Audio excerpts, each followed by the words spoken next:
सद्गुरुदेव जय पद शरणों श्रेयस रूप चरणों शरणों जय सद्गुरु।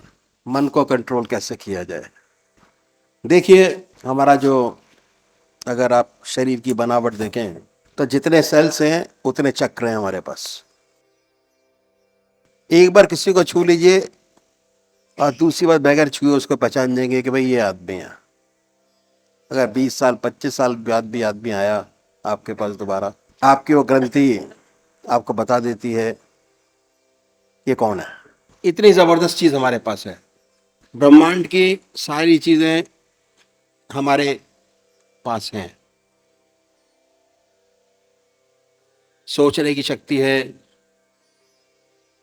कितने जन्मों के संस्कार हमारे साथ हैं।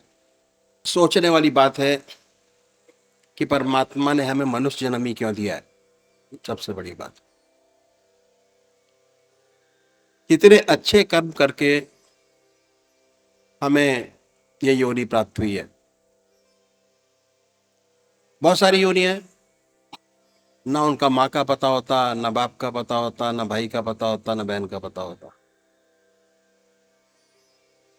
सब कुछ हमारे साथ है। जब जन्म हमारा हुआ तो हमारी माँ का साया हमारे साथ था। बड़े हुए भाई बहन का साथ था, पेरेंट्स का साया हमारे साथ था। जब जाएंगे वापस तो बच्चों के साए में जाएंगे, इधर उधर पड़े नहीं रहेंगे। इतना सुंदर रचना हमारे पास है। तो इस सभी को सोचना चाहिए कि परमात्मा ने हमें क्यों ये काम दिया है, क्यों आए हम यहाँ पर। सबसे बड़ी बात उसका एक ही कारण है जो मैं समझता हूं, कि जो अच्छे कर्म किए, जैसे हमने समय बिताया, जिसकी खोज करने के लिए हमको दिया, ये जगलरी है हमारे पास जीवन। एक अर्थमेटिक का, अलजेब्रे का परमात्मा ने एक आपको इक्वेशन दे दी सॉल्व करने के लिए। उसमें काम है, क्रोध है, लोभ है, मोह है, और ये बॉडी टेस्ट ट्यूब है। उस इक्वेशन को कैसे सॉल्व करोगे आप, ये जगलरी है आपके पास। और सोच सॉल्व करने के लिए सिर्फ एक ही रास्ता है। आंख बंद करिए, कान बंद करिए, मुंह बंद करिए, ध्यान में जाइए। धीरे धीरे धीरे धीरे अगर ये अभ्यास करते रहेंगे तो you will get the solution. रास्ते दो हैं जो हमारे ऋषि और मुनियों ने बताया। पहला संन्यास का रास्ता, दूसरा ग्रस्त का रास्ता। संन्यास का रास्ता हर चीज को छोड़ने का रास्ता है। ग्रस्त का रास्ता घर के अंदर रहते वो काम करना जो समाज के लिए सबसे अच्छा हो। मैं किसी शादी में गया हुआ था तो पंडित जी लगवा रहे थे फेरे। जब 7 फेरे खत्म हुए तो मैंने पंडित जी को रोक लिया। मैं पंडित जी रुको, एक फेरा और लगवाओ। कहते भैया जी किस बात का? मैंने कहा 7 तो इसलिए कि 4 उसकी कसमें, 4 इनकी कसमें, 7 हो गए। 8वीं मेरी कसम। कहते वो क्या? मैं कहा जब लड़ झगड़ के आप लोग सेटिस्फाई हो जाओ उसके बाद समाज की सेवा करो। तो जिंदगी में 100 ईयर्स, 24 आवर्स, 365 डेज, इतना समय हमारे पास है परमात्मा की प्राप्ति का। क्या आप इमेजिन कर सकते हैं परमात्मा ने कितना बड़ा समय दिया? किसी और योनि में इतना बड़ा समय है हमारे पास? ना समय है, ना समझ है, और ना कर्म करने का अधिकार है। कोई भाई मेरे पास आया, आके कहते भैया जी आपको महाराज जी ने अमृत की लुटिया दी है आपको बांटने के लिए।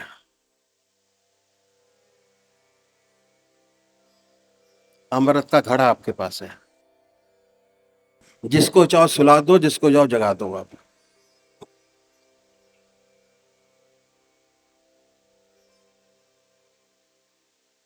आप अपना काम करो आराम से, कोई प्रॉब्लम नहीं है। जिसको चाहे उसको सुला सकते हो, जिसको चाहे उसको उठा सकते हो। ये किसी ने हमारे महाराज जी को भी कहा था। ये मैं आपको उनका किस्सा बताता हूँ। बीडी जी महाराज गुजरात के थे। 5 साल की उम्र में उन्होंने परिवार छोड़ा। 65 साल की उम्र में हमारे महाराज जी के पास टकरा गए आके, और गीता पर ऐसा बोलते थे कि महीनों बोलते रहे। प्रेसिडेंट अवार्डेड ज्ञानी चैल सिंह ने उनको अवार्ड दिया था। जब महाराज जी ने उनको कहा कि महाराज कुछ सुना दो, तो कहते मेरे पास आंसुओं के अलावा और कोई शब्द नहीं है बोलने के लिए। मेरा मानस पटल बिल्कुल साफ है, कुछ नहीं है। उसके बाद संगत में आए।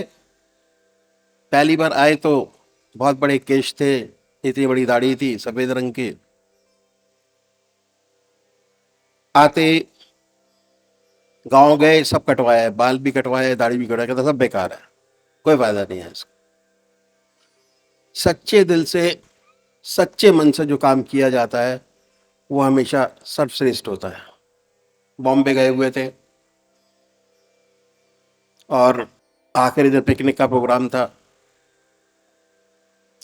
और वहां पर डिस्को का वो चल रहा था ऊपर नीचे। हम लोग ऊपर बैठे हुए थे, नीचे बच्चे लोग अपने डांस वांस कर रहे थे।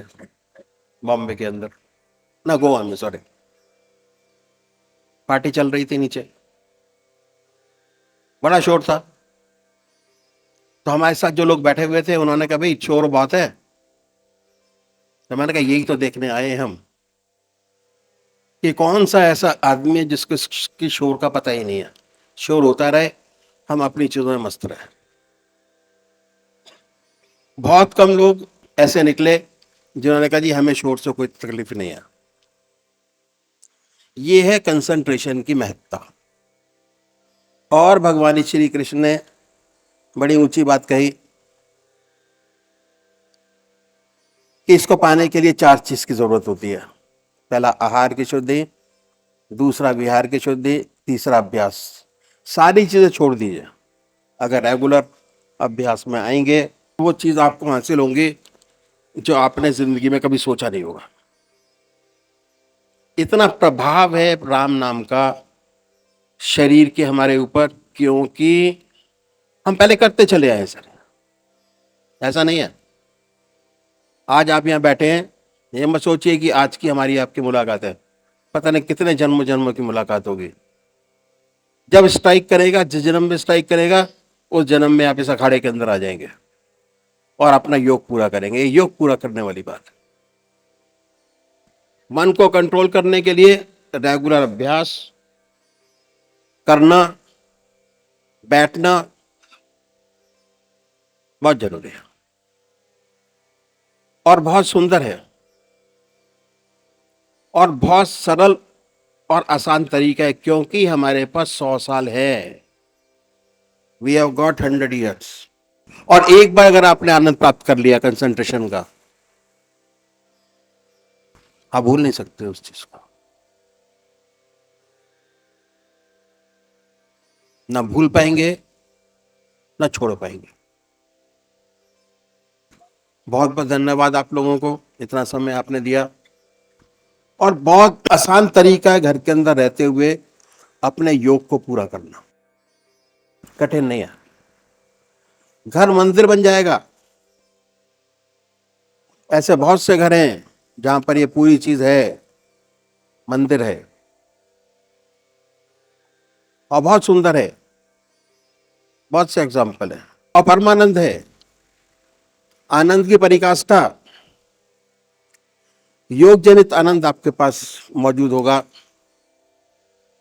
और बड़े आराम से परमात्मा ने जो हमें काम दिया उसका पूरा करें और पूरा करके जैसे आए थे वैसे के वैसे उसको अपने आप को समर्पित करते हुए वापस चले जाएं।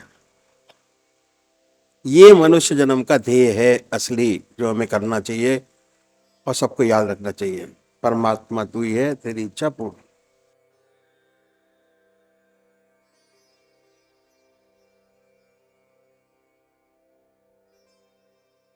पूज्य माता और बंधुओं,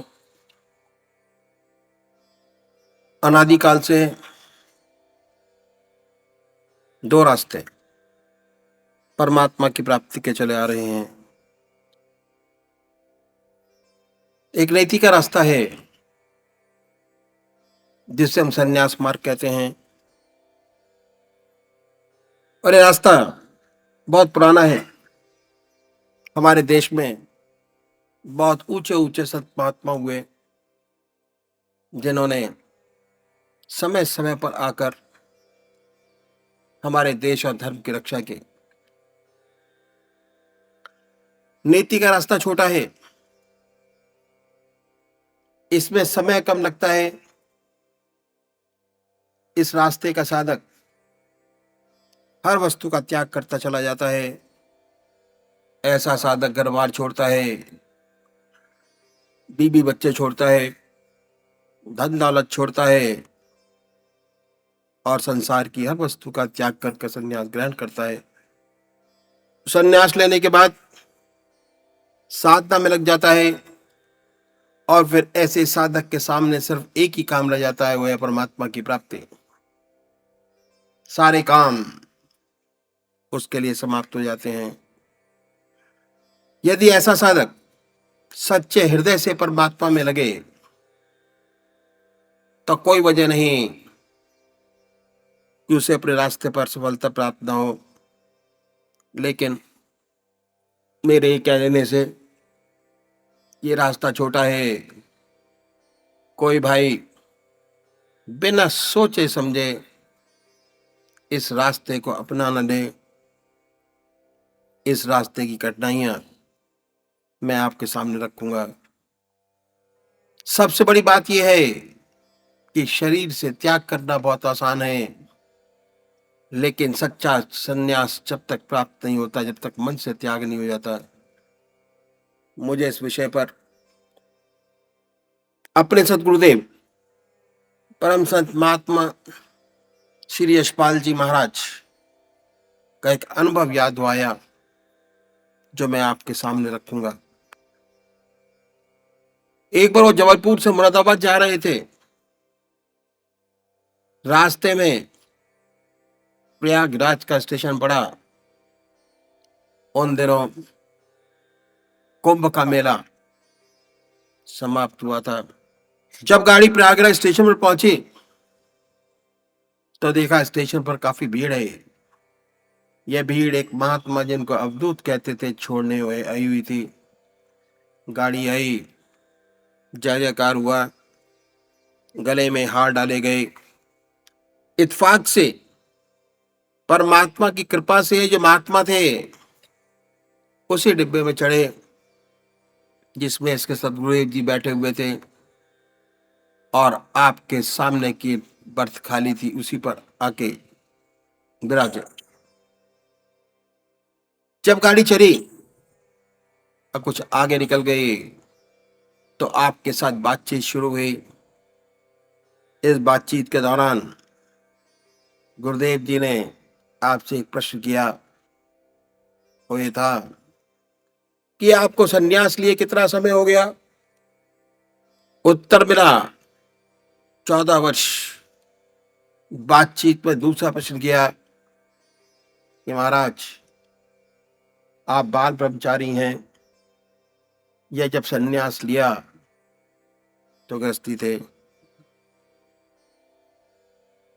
उन्होंने उत्तर दिया, मैं गृहस्थी था, मेरे स्त्री और 2 बच्चे थे। बातचीत होती रही। इसके बाद सेवक के गुरुदेव जी ने उनसे प्रार्थना की कि महाराज, एक प्रश्न और है, लेकिन वह प्रश्न मेरा कुछ टेढ़ा है, इसलिए पहले आपसे क्षमा चाहूंगा। अगर आप मुझे सांत्वना दें और आशीर्वाद दें कि इस पद से आप नाराज नहीं होंगे, तभी प्रश्न करूंगा, अन्यथा नहीं। आगे कहा कि मैं किसी के हृदय को दुखाना नहीं चाहूंगा। महाराज जी चुप हो गए, ध्यान में चले गए। कुछ समय बाद फिर आपने आंखें खोली और कहने लगे, बच्चा आप कुछ पूछना चाहते थे, पूछा नहीं। फिर गुरुदेव जी ने अपनी बात दोहराई कि यदि आप पहले से क्षमा करें और सांत्वना दें कि इस टेढ़े प्रश्न से आप नाराज नहीं होंगे, तभी प्रश्न किया जाए, अन्यथा नहीं। महाराज जी चुप हो गए और ध्यान में चले गए। कुछ समय बाद आपने आंखें खोली, क्या बोलिए, मैं नाराज नहीं होऊंगा। तब गुरुदेव जी ने तीसरा प्रश्न किया कि क्या अभी भी आपको अपने बीवी बच्चों की याद आ जाती है? यह प्रश्न सुनकर वो खामोश हो गए। ऐसा प्रतीत हुआ कि जैसे ध्यान में चले गए। 10 मिनट बाद आंख खोली और कहने लगे, बच्चा सच यही है कि आज भी हमें अपने बीवी बच्चों की याद आ जाती है, और जब मैं अपने गांव के पास से निकल जाता हूं, जहां का मैं रहने वाला हूं, ये याद बिल्कुल ताजा हो जाती है। ये मिस्त्री, ये मेरे बच्चे, ये मेरा मकान, ये मेरी दुकान, ये मेरा खेत। और अब बच्चे बड़े हो गए, उन्होंने काम काज संभाल लिया। गुरुदेव जी ने आपके चरण छुए। वाकई में बहुत ऊंचे बड़े महात्मा थे, अवधूत थे, कोई शक नहीं। क्योंकि संन्यास लेते ही आश्रम बदल जाता है। ना उसका कोई विधि, संन्यास के अपने यम नियम है, ना उसका कोई बच्चा, ना उसका खेत, ना उसका कोई मकान। शरीर से त्याग हो गया, लेकिन मन से त्याग करने में बड़ा समय लगता है। एक बात और भी है कि त्याग का बहुत बड़ा अहंकार होता है। हम गृहस्थी लोग कभी कभी संसार से दुखी हो जाते हैं और अपना दुख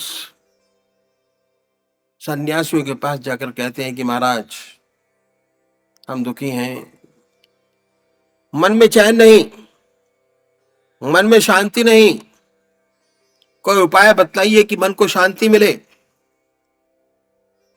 और ये उपाय भी बतलाते हैं, कहते हैं ऐसी बात नहीं, परमात्मा का ध्यान करो, परमात्मा को याद करो, उसी से प्रार्थना करो,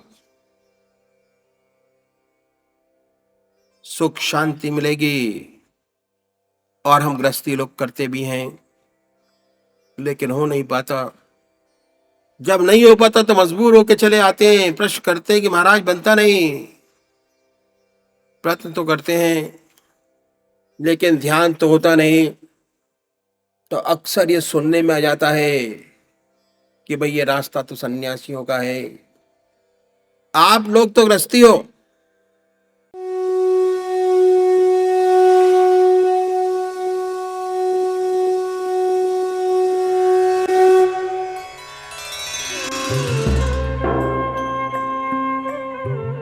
ध्यान योग के कार्यक्रम आनंद योग से निशुल्क जुड़ने के लिए संपर्क करें 9810239677।